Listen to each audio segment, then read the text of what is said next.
Distributech 2023, one of the sponsors of these interviews, and these are interviews with thought leaders from around North America and the globe. Our sponsors are H2 Scan. H2 Scan is the leading sensor manufacturer for hydrogen sensing in a lot of different applications, in transformers, in battery room safety, in processes in safety, in industrial, and in the future hydrogen economy. So I want to thank our sponsors, and I want to thank all of our guests, and I hope you enjoy this interview. My next guest is Stuart Davies, and this is going to be a delight. Stuart, thank you for joining me. He is the CEO of ORPC. He will tell you what that means in just a minute. Tell me a little bit about how you got into the power industry in the first place. What's your background? Sure. Well, I actually have an investment world background. So Okay. I was in the investment world for about 25 years. In that role, I worked for a company called Bain Capital. I led the area of the credit business that lent money and invested in middle market companies, and also led a portfolio strategy that was involved in distress situations, so companies near bankruptcy or in bankruptcy. And through that, sat on boards of over 25 companies. A lot of those were involved in the energy sector, so oil and gas, coal bankruptcies, saw early stage wind, solar, some of the biofuels, looked at those investments. So with that background, I left Bain Capital in 2016 to kind of do my own thing. And through that, I just recognized we need to pair with wind and solar, we need a baseload renewable energy source. And took a look at small scale nuclear, geothermal, got really intrigued by river and tidal power, the flow of moving water. A chance meeting with Chris Sauer, who's one of the original founders of ORPC. Back in 2017, I joined the board in 2018 of ORPC, got really interested in what the technology of our company is. And Chris turned 73 and end of 2019, decided to retire, and the rest of the board asked me to take over as CEO. That's excellent. I think having the financial background around the industry is almost it's almost better than working in the industry, because you see a lot. You see what doesn't work in the bankruptcies and things, and you see these nascent technologies and these companies that need something. But we're going to get more into ORPC. But I want you to.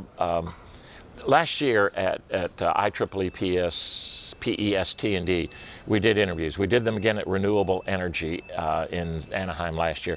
Every time when I asked people what were the biggest problems companies were dealing with, or the industry was dealing with, the number one problem was supply chain issues. Okay, I'm sick of supply chain issues. They're still here. We got problems, right?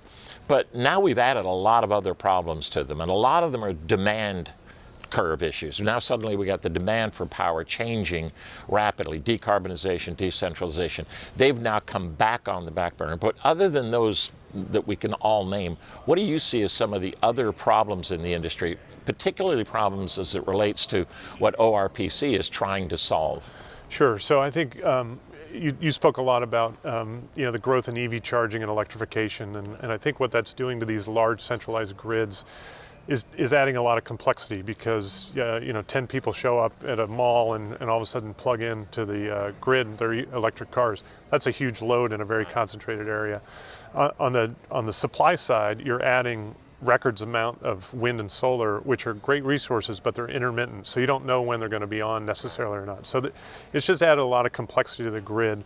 So I think one of the challenges, the biggest challenge out there is how do you deal with that complexity? And I think one of the solutions is you're starting to see this in the market. Utilities, policymakers are looking for a baseload, highly predictable renewable energy source. So you're seeing that interest in green hydrogen. People are looking at small scale nuclear, they're looking at geothermal. I believe river and tidal energy are not on a lot of people's radar screens, but it's an enormous resource. River energy in the US alone can provide can power up to 20 to 30 million homes a year, so it's a big resource. Globally, it's potentially a $50 billion a year annual business, and it can provide up to 10% of the electricity to Europe. So it's a big resource that I think people are just coming to realize, and I think it's also a great time for the industry that this focus is on the baseload resources, because in addition to ORPC, there's a number of other companies that are reaching commercialization of our technologies, and we have a very different supply chain. We're steel and small vessels, not not the large ships that need to be built for offshore wind, or some of the solar panels coming out of China that now are facing the tariff. So we have the ability to scale very quickly as an industry. It's interesting. When you say base load, we all think of hydro as base load, and river hydro we hate because we have to build a dam. Nobody's going to let you build a dam anymore and dam up what you do, even though they may, because now we got water problems. And then the water problems themselves, the Colorado River running dry and things like that. But to think of hydro as a river solution without dams is pretty powerful, right? I mean, are you all now in scale production? Are you actually producing?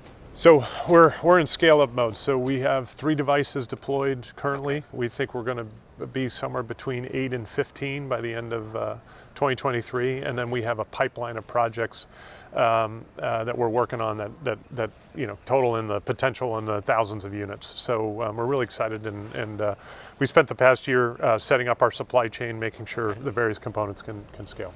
So before I get to more of our ORPC, you mentioned something about part of the problem is on base load is we're trying to get rid of a lot of base load.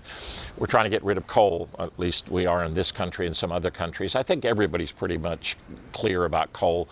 India, China right now have such a need for demand, they're going to build coal plants. But I think when they come up with other solutions, they're going to move away from that too, because there's some sick parts of the world because of what coal does. It's the dirtiest. Natural gas is considered a base load, but it's also a peak load. So it's there when you need it, but when you don't need it, you just turn it off. And it's kind of a hybrid between the two. When you talk about base load globally, you've obviously looked at it from a financial perspective. You looked at it from a corporate perspective.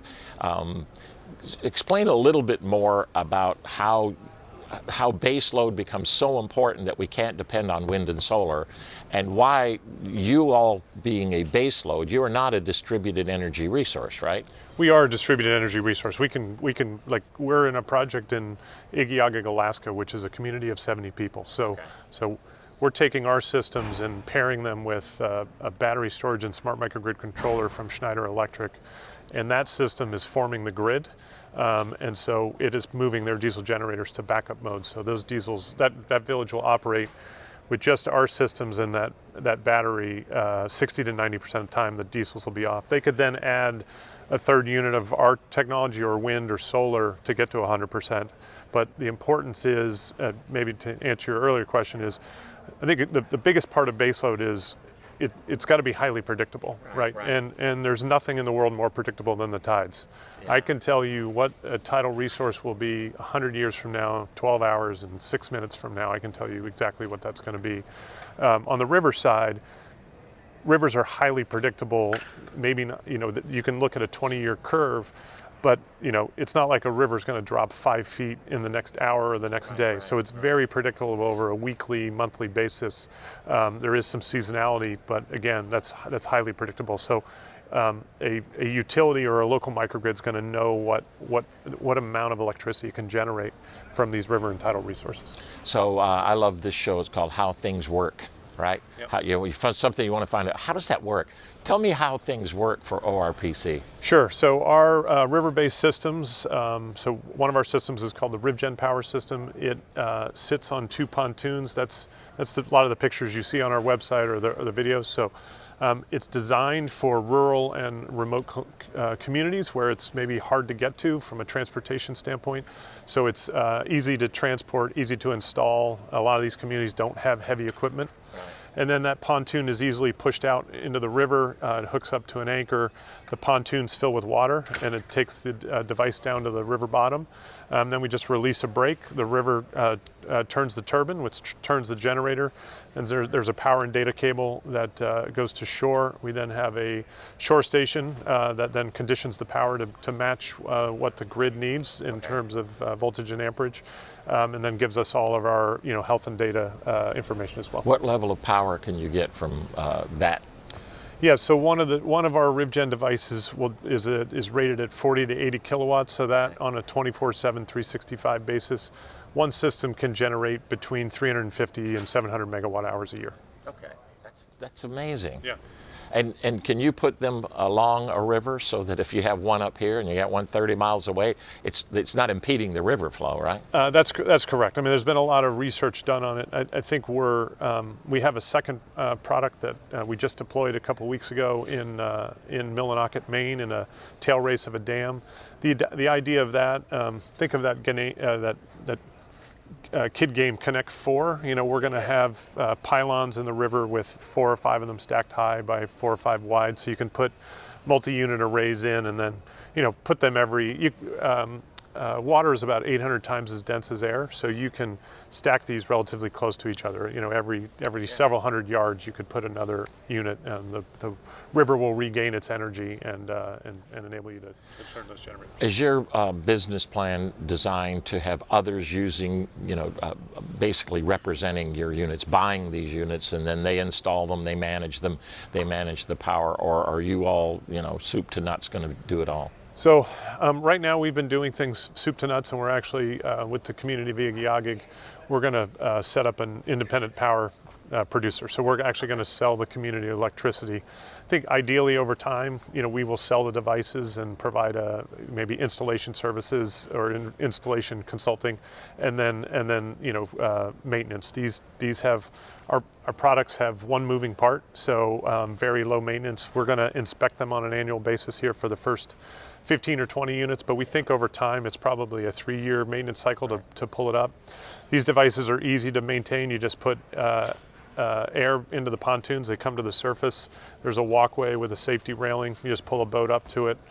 You can inspect it visually. You could take iPad images of it and send those to us, and we can evaluate. But in general, pretty easy maintenance-wise, and just put it back down to the river bottom. When we were first getting ready for this, you started to talk about eventually when you get to scale, when suddenly the world depends on ORPC or other companies that are using your technology. I think you said you could provide 10% of global power needs. Is that what you told me? So if you look at tidal energy in Europe, for example, there's enough resource to provide 10% of the total projected 2050 electricity demand for Europe. There's great tidal resources in Cook Inlet, Alaska. We're working on a number of projects there with our tidal device. What's really interesting to us about Cook Inlet is they have about 18 gigawatts of potential capacity from tidal energy. The load of the entire state of Alaska is only about 1 gigawatt. So if you think about green fuels, whether it's ammonia or methanol or green hydrogen, there's a real opportunity there of where there's one of the best resources in the world, and this mismatch in a good way for supply demand, as opposed to, if you're building a green hydrogen facility in Texas, well, there's just an infinite amount of need for EV cars and homes for that electricity. So you're just pulling those, solar and wind resources, for example, into green hydrogen. Seems to me to be, you're consuming, potential supply there. Whereas a place like Alaska and a lot of the big tidal resources, there's this excess supply available. So when you look at, let's move away from rivers, let's move from ocean. That's obviously got to change the maintenance, because you're not in a saltwater environment, so it has a different impact on everything. If I were to compare, and this may be an unfair comparison, but I bet you know the answer, and I were to look at a modern wind turbine offshore versus doing this, which, by the way, wind turbines offshore, everybody wants them in somebody else's neighborhood, right? Nobody wants them in their neighborhood. So we're going to have a problem here but what is the comparison? How many of these would you need in an ocean-going environment to compare one wind turbine? So, I haven't looked at the what the annual output is of some of these largest wind turbines, but we're going to have a much higher capacity factor. So my guess is the capacity factor is probably double for a tidal device versus an offshore wind device. And then from a scale standpoint, though, most of our largest tidal devices right now are going to be in the 1 to 2 megawatt. Okay. That being said, I think when you think about costs, and this is where a lot of people talk about LCOE, and I get very uncomfortable with that because it's a levelized cost of electricity, because people tend to look at, I liken it to, how long does it take to fly from, San Francisco to Los Angeles, and people say, well, it's 45 minutes. Well, it's not 45 minutes. You have to drive to the airport, get through security, sit around, drink your cup of coffee. It's 4 hours. Then so I think a lot of times with LCOE, people exclude things. So, for example, for the offshore wind, you don't have the cost of the 8 U.S. East Coast ports we're going to have to build, or the 20 vessels we're going to have to build, or what do we need to redo the grid with on that single take point where you're bringing gigawatts of capacity in. I think the great thing about tidal energy is you can make it more distributed. Yeah. And then if you go along the coast of Maine or the coast of Alaska, there's different tidal cycles every 30 or 50 miles, and so you can actually generate a very stable baseload curve out of that and take advantage of the it's high tide here and it'll be high tide in 30 minutes up the coast. Distributed energy base load. We're gonna DABL. We need a new acronym for that. That's brilliant. You're with me. You're at 35,000 feet. We're on an airplane, and I asked you the question. Well, you've got some solutions for where we are now, and you've got a lot to do to get to scale, which is really quite brilliant. But if you were to look 10 years ahead as a thought leader, go back, put your Bain Capital hat on again, what are some of the issues the utility industry is going to be facing as you can see it globally 10 years from now? So I think the biggest thing, if you look back, we'll say there's this opportunity, certainly in the U.S. right now, with all of the recent legislation that's been passed. I think historically utilities have been very risk averse in adopting new technology and trying new technology. There's a real point in time right now for utilities to take advantage of some of these funding initiatives that are available to try new technology, to do pilot projects. So for example, last year, the Office of Clean Energy Demonstrations was created in the U.S. Department of Energy. They have $21 billion to invest to help commercialize new technologies over the next 5 years. So for the utilities, they have access to that capital to try projects like deploying a 10 or 20 unit array of ours in a river, or a competitor's tidal device, and see how they do, and really get experience with how these behave and bring power into the grid. So I think there's a real opportunity. So if I was looking back 10 years from now, it will be I think history will judge which utilities took advantage of this moment of time and were able to use technologies like that to really innovate their grids and develop grids of the future and be successful. And we've seen, as a whole, the industry is very reluctant for change or new ideas.